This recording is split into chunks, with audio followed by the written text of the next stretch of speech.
Hello friends, today some பாருங்கள். 25 மாணவர்களின் சராசரி மதிப்பெண் 78.4. இங்கு 96 என்ற மதிப்பானது 69 என தவறுதலாக எடுக்கப்பட்டது கண்டறியப்பட்டது. எனில் மதிப்பெண்களுக்கான சரியான சராசரியை காண்க அப்படின்னு கேட்டிருக்காங்க. சராசரி ஈக்குவல் டு மொத்த மதிப்பெண் டிவைடட் பை மாணவர்களின் எண்ணிக்கை.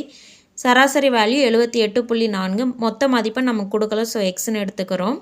மாணவர்களின் எண்ணிக்கை 25. இதிலிருந்து எக்ஸ் ஃபைண்ட் அவுட் பண்ணோன்னா 1960 கிடைக்குது. இதில் எக்ஸ் என்பது தவறான மொத்த மதிப்பெண்கள். இங்கே நமக்கு 96 அப்படின்ற வேல்யூக்கு பதிலாக 69 அப்படின்னு போட்டு சராசரி ஃபைண்ட் அவுட் பண்ணிட்டாங்க. அப்போது சரியான மொத்த மதிப்பெண் ஃபஸ்ட்டு ஃபைண்ட் அவுட் பண்ணணும். அப்போ என்ன பண்ணணும் அப்படின்னா, தவறான மொத்த மதிப்பெண்லேருந்து 69 சப்ராக்ட் பண்ணணும், 96 ஆட் பண்ணிக்கணும். அப்படி பண்ணோம் அப்படின்னா நமக்கு 1987 கிடைக்குது. நமக்கு சரியான சராசரி கேட்டிருக்காங்க. அப்போ சராசரி அப்படின்னா சரியான மொத்த மதிப்பெண் டிவைடட் பை மாணவர்களின் எண்ணிக்கை. அப்போ 1987 டிவைடட் பை 25 அடித்தோம் அப்படின்னா 79.48 கிடைக்குது.